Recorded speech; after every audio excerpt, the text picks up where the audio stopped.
परीक्षा में आप सभी का स्वागत है। एक न्यू टॉपिक हम लोग आज से शुरू कर रहे हैं क्लास 10 सीबीएसई के बच्चों को ध्यान में रखकर। वह टॉपिक है अरिथमेटिक प्रोग्रेशन। तो आइए प्रयास करूंगा आपको अरिथमेटिक प्रोग्रेशन के एक-एक चीजों से रूबरू करवाने का, एक-एक चीजों को समझाने का।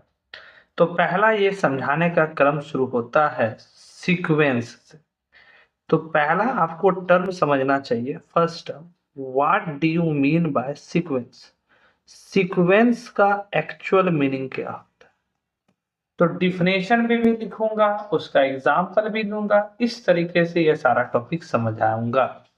तो पहला टॉपिक है an arrangement. An arrangement an arrangement an arrangement of numbers of numbers of numbers according to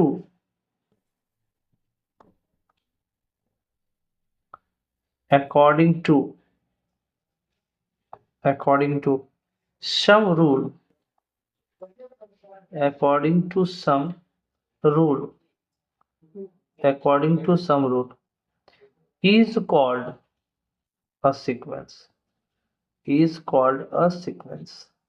यानी किसी भी नंबर को यदि किसी रूल के तरीके से हम लिखते हैं तो एक्चुअल वह क्या कहलाएगा? सीक्वेंस कहलाएगा। तो सर उदाहरण एग्जाम्पल देकर आप बताइए। तो हम आइए कुछ एग्जाम्पल आपको देते हैं। उन एग्जाम्पल के मदद से आप एक्चुअल सीक्वेंस का एक्चुअल मीनिंग समझोगे। जैसे लिखा हुआ है 1 4 9 16। इसी तरीके से ये आगे बढ़ता चला जाएगा। एक एग्जाम्पल लेते हैं हम लोग 1 1/8 1/27 1/64। ये भी आगे बढ़ता चला जाएगा। एक एग्जाम्पल लेते हैं 1, दूसरा एग्जाम्पल 1 5। ये यहाँ तक ही रुका हुआ है। इसके बाद हम अगला एग्जाम्पल लेते हैं 1 5 9 और 13। इसी तरह ये आगे बढ़ता चला जाएगा। तो क्या ये 3 एग्जाम्पल जो हमने आपको लिखा है, क्या ये सीक्वेंस है? तो इस चीज को समझते हैं। तो आप पहले उदाहरण में देख सकते हैं, एग्जाम्पल में देख सकते हैं, आपको देखने को मिलेगा ये है एक्चुअल।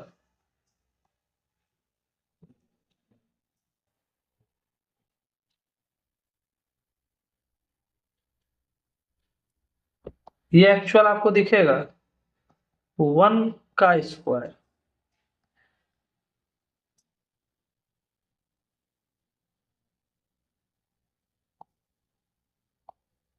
ये आपको दिखेगा 1 का स्क्वायर है। ये आपको दिखेगा 2 का स्क्वायर है। ये आपको दिखेगा 3 का स्क्वायर है और ये आपको दिखेगा 4 का स्क्वायर। तो दिख रहा है एक रूल। क्या दिख रहा है? पहला वाला 1 का स्क्वायर, दूसरा वाला 2 का स्क्वायर, तीसरा वाला 3 का स्क्वायर, अगला वाला 4 का स्क्वायर। तो आपको एक दिख रहा है कि रूल क्या दिख रहा है? ये नेचुरल नंबर कंसेक्यूटिव नंबर का स्क्वायर है। ठीक है। तो अगला जो एग्जांपल है उसको हम लोग देखते हैं। तो दिख रहा है 1 का क्यूब। यदि नीचे डिनोमिनेटर में कुछ नहीं है तो 1 का क्यूब, 2 का क्यूब। फिर आपको दिख रहा है 3 का क्यूब। फिर आपको दिख रहा है 4 का क्यूब। और न्यूमरेटर एज इट इज है, न्यूमरेटर के साथ कोई छेड़छाड़ नहीं। लेकिन डिनोमिनेटर में आपको दिख रहा था, अभी हम अपने एग्जांपल के द्वारा बताया, 1 का क्यूब, 2 का क्यूब, 3 का क्यूब, 4 का क्यूब। इस तरीके से हम ये कह सकते हैं कि एक रूल है। रूल क्या है? तो जो ये डिनोमिनेटर है वो डिनोमिनेटर है 1/1 का क्यूब, 1/2 का क्यूब, 1/3 का क्यूब, 1/4 का क्यूब। ये एक फिक्स नियम है, एक रूल है। ठीक है। एक अगला एग्जांपल देख रहे हैं तो अगले एग्जांपल में आपको देखने को मिलेगा +4 +4 +4 हो रहा है। तो ये भी एक रूल है। तो कोई भी चीज यदि रूल के अकॉर्डिंग लिखा जाए, किसी भी नंबर को यदि हम रूल के अकॉर्डिंग लिखते हैं तो वह सीक्वेंस कहलाता है। अब थोड़ा मैं आपको समझा दूं अरिथमेटिक प्रोग्रेशन टर्म क्या होता है। तो आप देख रहे हैं ये एक टर्म है। ये एक टर्म है, ये एक टर्म है, ये एक टर्म, ये टर्म है, ये टर्म है, ये टर्म, पद है, टर्म का मतलब पद। तो यहाँ पर अर्थमेटिक प्रोग्रेशन में टर्म को डिनोट किया जाता है, जैसे A1 से, A2 से, A3 से, A4 से। इसी तरह से आगे जाते रहेंगे तो आपको देखने को मिलेगा एनवा टर्म। एनवा टर्म का मतलब होता है 1 2 3 4 5 6 7 8 9 10,000 12,000 10,000 कुछ भी। तो सीक्वेंस का मतलब बताए हमने, हमने आपको बताया, और उसके बाद हमने आपको बताया एक्चुअल कि टर्म को डिनोट किया जाता है A1 A2 A3 A4 से। किसी किसी किताब में टर्म को डिनोट किया जाता है T1 T2 T3 T4 से। तो इसीलिए कोई दिक्कत हड़बड़ी वाली बात नहीं है। एक्चुअल ये A1 A2 A3 A4 AN क्या है, एक्चुअल में टर्म है। तो टर्म को समझने के बाद, सीक्वेंस को समझने के बाद दूसरा एग्जांपल, हम दूसरा पॉइंट हम लोग समझते हैं कि sir what do you mean bye, एक एग्जांपल, एक पॉइंट को हम लोग समझते हैं कि सिंच क्या होता है। तो आइए उदाहरण को से द्वारा हम एग्जाम्पल, डिफिनेशन प्लस एग्जाम्पल हम लोग सब समझते हैं। सी सीरीज क्या होता है, what do you mean bye series. तो सीरीज को समझने से पहले हम कुछ डिफिनेशन लिखते हैं कि इफ, यदि आपको टर्म दिया हुआ है A1 A2 A3 A4 dash dash dash dash dash dash कहाँ तक, AN तक, ठीक है। तो is a sequence, is a sequence, is a sequence. तो ये क्या है एक्चुअल में, तो ये है सीक्वेंस, ये क्या है, तो ये है सीक्वेंस। बट देन देन इन्हीं सीक्वेंस को यदि हम ऐसे लिख दें A1 plus A2 plus A3 plus A4 plus dash dash dash dash dash plus AN तक लिख दें, ठीक है। तो एक्चुअल में ना इसको हम लोग कहेंगे is a series, is called a series. यानी सीक्वेंस को यदि जोड़ के रूप में लिख दिया जाए इज कॉल्ड अ सीरीज, तो उसको एक्चुअल में हम लोग कहते हैं सीरीज। चलिए एक उदाहरण के द्वारा मैं आपको समझाने का प्रयास करता हूं कि सीरीज क्या है। एक उदाहरण है, जैसे दिया हुआ है 2,4,6,8,10। ये एक्चुअल क्या दिया हुआ है, तो ये दिया हुआ है सीक्वेंस। लेकिन इसी सीक्वेंस को कोई यदि लड़का, कोई स्टूडेंट यदि ऐसा लिख दे 2+4+6+8+10, तो एक्चुअल क्या कहलाएगा, तो यह कहलाएगा सीरीज। यह क्या कहलाएगा, यह कहलाएगा सीरीज। तो उम्मीद करता हूं सीक्वेंस और सीरीज के मीनिंग को आप समझ चुके होंगे। तो सीक्वेंस और सीरीज के बाद अब हम लोग आते हैं प्रोगेशन को समझते हैं कि what do you mean by progression, actual progression का मीनिंग क्या होता है। तो चलिए तीसरा नंबर टॉपिक हम लोग समझते हैं प्रोगेशन क्या, what do you mean bye, क्योंकि सीक्वेंस सीरीज और प्रोगेशन के बिना अर्थमेटिक प्रोगेशन को आप लोग नहीं समझेंगे। तो what do you mean by progression, progression क्या, देखिए धरती पर जितना भी टेबल है उसका एक रूल है जो पहले से प्री डिफाइंड है। 2 का टेबल में +2 करते जाएंगे तो अगला संख्या आता चलेगा। 3 का टेबल में +3 3+3 3 प्लस करते चले जाएंगे तो अगला संख्या आता चलेगा। तो प्रोगेशन का एक्चुअल मीनिंग होता है कि अ सीक्वेंस एक ऐसा sequence whose rule is whose rule is whose rule is predefined, whose rule is predefined। Predefined का एक्चुअल मीनिंग होता है पहले से हमको पता है, predefined. Called a called a called a sequence, called a progression, sorry, called a progression, called a progression. तो किसी भी सीक्वेंस का रूल यदि पहले से डिफाइंड हो तो एक्चुअल हम लोग उसे कहते हैं प्रोगेशंस। तो सीक्वेंस समझने के बाद, सीरीज समझने के बाद, प्रोगेशन का एक्चुअल मीनिंग समझने के बाद अब हम लोग आते हैं अर्थमेटिक प्रोगेशन को समझते हैं कि sir what do you mean by arithmetic progression, arithmetic progression क्या है। तो चलिए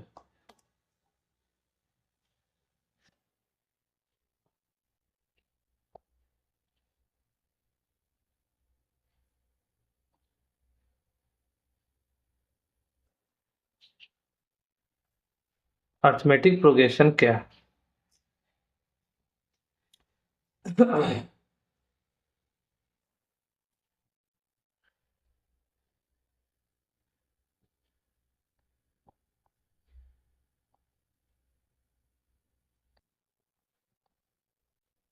अर्थमेटिक प्रोग्रेशन जिसका शॉर्टकट एब्रिविएशन होता है एपी, वो क्या है? तो आइए समझते हैं। लिखा है a sequence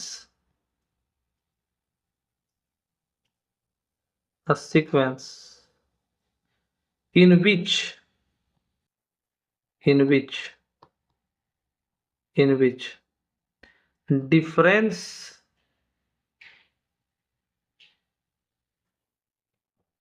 in which difference of any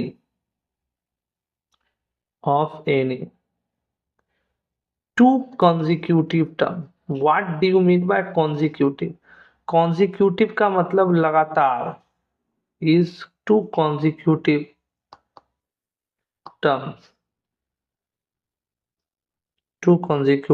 terms, is constant, और वो क्या होना चाहिए?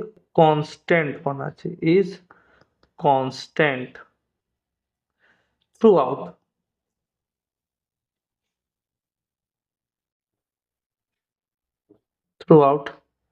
the sequence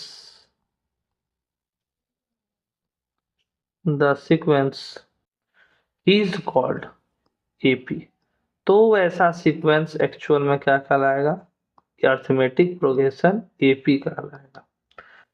एग्जाम्पल हम आपको समझाते हैं। इफ हमारे पास टर्म दिया हुआ है A1 A2 A3 A4, इसी तरह से चलता रहेगा और ये दिया हुआ है AN तक। तो आर इन AP यह कब होगा? AP में आर इन AP ये अर्थमेटिक प्रोग्रेशन में कब होगा? देन हम ये कहेंगे कि यदि A2 माइनस A1 बराबर हो जाए A4 माइनस A3 के बराबर हो जाए, इसी तरह से चलता चला जाए। और एक बात बता देते हैं, जैसे आप देख सकते हैं पहला टर्म A1 है, दूसरा टर्म A2 है, तीसरा टर्म A3 है, अगला टर्म A4 है, उसके लास्ट टर्म AN है। ठीक है, AN is the last term. तो A4 के जस्ट पहला वाला क्या है? 4 में 1 घटाएंगे तो 3, यानी उसके पहले वाला टर्म आएगा। 3 में 1 घटाएंगे 2, 2 में 1 घटाएंगे तो उससे पहला टर्म आएगा। कहने का मतलब इसी तरह यदि हम जाते रहेंगे तो nवां टर्म में ठीक उससे पहले वाला टर्म आएगा AN-1, यानी उससे ठीक पहला वाला टर्म। और ये सब का सब यदि एक कॉमन डिफरेंस एक कांस्टेंट के बराबर आ जाए तो एक्चुअल में हम उसको कहेंगे अर्थमेटिक प्रोग्रेशन AP। यदि समझ में नहीं आया तो आइए एक उदाहरण के माध्यम से हम आपको इस चीज को समझाने का प्रयास करते हैं। लेट सम एग्जांपल, देन आपको अच्छे तरीके से समझ में आएगा। एक उदाहरण है, एक एग्जांपल है, एक उदाहरण है। जैसे 2 का टेबल हम पढ़ रहे हैं, 2 4 6 8, इस तरह से हम 10 तक गए। आगे भी जा सकते हैं, लेकिन एक एग्जांपल के माध्यम से आपको समझाने का प्रयास है। तो कंसेक्यूटिव टर्म का मतलब होता है 2 के बाद कंसेक्यूटिव 4, 4 के बाद 6, 6 के बाद 8, फिर 10। तो कहता है कि यदि ऐसा हो कि 4 में 2 को सब्ट्रैक्ट करें, 6 में 4 को सब्ट्रैक्ट करें, 8 में 6 को सब्ट्रैक्ट करें, 10 में 8 को सब्ट्रैक्ट करें और ये कॉमन डिफरेंस D के बराबर आ जाए। तो ऐसी एक कांस्टेंट के बराबर जाए, कॉमन डिफरेंस D के बराबर नहीं, कांस्टेंट के बराबर आ जाए। कांस्टेंट ही एक्चुअल कॉमन डिफरेंस D कहलाएगा। जैसे 4 माइनस 2 6 माइनस 4, यहाँ पे भी क्या आया? 2 आया। यहाँ पे भी क्या आया? 2 आया। यहाँ पे भी क्या आया? 2 आया। यहाँ पे भी क्या आया? 2 आया। तो आपको दिख रहा होगा यहाँ पे भी 2, यहाँ पे भी 2, यहाँ पे भी 2, यहाँ पे भी 2, यानी जो कांस्टेंट आया 2, एक्चुअल में इसी को कॉमन डिफरेंस यानी D कहेंगे। एक एक चीज को समझते हैं हम लोग, ठीक है। तो एग्जाम्पल यहाँ पर हम लोग दिख गया 2 4 6 8 10, ठीक है। अर्थमेटिक प्रोग्रेशन है। क्यों अर्थमेटिक प्रोग्रेशन है? क्योंकि 2 कंसेक्यूटिव टर्म का डिफरेंस क्या आ रहा है? बराबर आ रहा है, इसलिए हम इसको अर्थमेटिक प्रोग्रेशन कहेंगे। और जिसके बराबर आ रहा है, जो कांस्टेंट के बराबर होता है, इसी कांस्टेंट को एक्चुअल में कहते हैं कॉमन डिफरेंस, जो आई थिंक ऊपर लिखे होंगे, नहीं लिखे हैं तो चलिए मैं आपको यहाँ लिख के बता दूं। ये जो एक्चुअल डी है, इसी को एक्चुअल हम लोग क्या कहते हैं, तो कॉमन डिफरेंस कहते हैं, कॉमन डिफरेंस कहते हैं। तो सीक्वेंस तो बहुत तरह का होगा, लेकिन अर्थमेटिक प्रोग्रेशन में वैसा सीक्वेंस चाहिए जिसके दो कंसेक्यूटिव टर्म का डिफरेंस क्या होता है, आपस में बराबर होता है। एक और उदाहरण से मैं आपको समझाने का प्रयास करता हूं। एक और उदाहरण में ले लो, let suppose √2 comma 2√2 comma 3√2 comma 4√2। तो आपको यहाँ देखने को मिलेगा डैश डैश डैश डैश, यहाँ पर आपको देखने को मिलेगा दो कॉन्सिक्यूटिव टर्म। 2√2 में यदि हम √2 को सब्ट्रैक्ट करें, सिमिलरली 3√2 में यदि हम 2√2 को सब्ट्रैक्ट करें, सिमिलरली यदि हम 4√2 में भी 3√2 को सब्ट्रैक्ट करें, तो क्या ये बराबर आता है? तो हाँ, क्यों आया देखने वाली बात है। तो यहाँ देखने को मिल रहा है 2√2 में 2√2 घटेगा तो √2 आएगा, 3√2 में √2 घटेगा तो √2 आएगा, 4√2 में 3√2 घटेगा तो √2 आएगा। तो एक कांस्टेंट के बराबर सारा टर्म आया, सब कॉन्सिक्यूटिव टर्म एक कांस्टेंट के बराबर डिफरेंस करने पर, और इसी कांस्टेंट को कहते हैं हम कॉमन डिफरेंस यानी डी। तो हम ये कह सकते हैं कि in the above term are in AP, ऊपर जो दिया हुआ है इन द एबव टर्म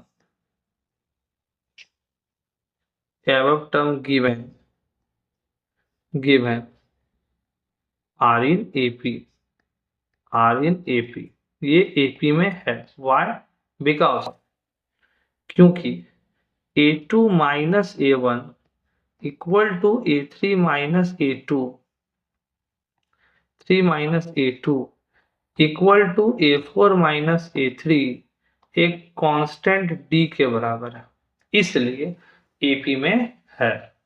ठीक है, इसलिए AP में है। तो उम्मीद करता हूं कि आपको अर्थमेटिक प्रोग्रेशन समझ में आया होगा, AP पहचानने आप सीख चुके होंगे। तो अर्थमेटिक प्रोग्रेशन AP क्या है? तो पहला हमने आपको बताया सीक्वेंस, कि किसी भी नंबर को यदि एक रूल के अकॉर्डिंग लिखा जाए तो एक्चुअल हम लोग उसको क्या करते हैं, तो सीक्वेंस कहते हैं। जैसे उदाहरण आपको दिया गया है 1 4 9 16 एक रूल है, कंसेक्यूटिव नेचुरल नंबर का स्क्वायर है। सेकेंड एग्जाम्पल भी एक रूल है, वह है डिनोमिनेटर में कंसेक्यूटिव नेचुरल नंबर के क्यूब को दिखाया गया है। थर्ड एग्जाम्पल में +4 करके अगला टर्म लाया गया है, ये भी एक सीक्वेंस। तो सीक्वेंस तो कई टाइप का होता है, बट एक्चुअल हमको अर्थमेटिक प्रोग्रेशन में वैसा सीक्वेंस चाहिए होता है जिसके दो कंसेक्यूटिव टर्म का डिफरेंस आपस में क्या होता है, बराबर होता है। कहने का मतलब यदि हमारे पास टर्म दिया हो a1 a2 a3 a4 से an तक, तो a2 a1 का डिफरेंस, a4 a3 का डिफरेंस और an -1 उससे ठीक पहले वाले टर्म का डिफरेंस बराबर आना चाहिए। तो ऐसे चीजों को एक्चुअल में हम क्या कहेंगे, अर्थमेटिक प्रोग्रेशन एपी कहेंगे। उम्मीद है कि इस वीडियो के माध्यम से जो समझाने का प्रयास था सीक्वेंस, सीरीज, प्रोग्रेशन और एपी का मतलब आप लोगों को भली भांति समझ में आ गया हो। यदि समझ में आ गया है तो कोशिश करें इस वीडियो को अपने दोस्तों तक शेयर करने का। नेक्स्ट वीडियो अर्थमेटिक प्रोग्रेशन में कुछ अच्छे क्वेश्चनों को लेकर के आएंगे और यहाँ से आगे बढ़ेंगे, आगे टर्म को समझाते हुए। अभी तक के इतना के लिए धन्यवाद, थैंक यू, बाय बाय।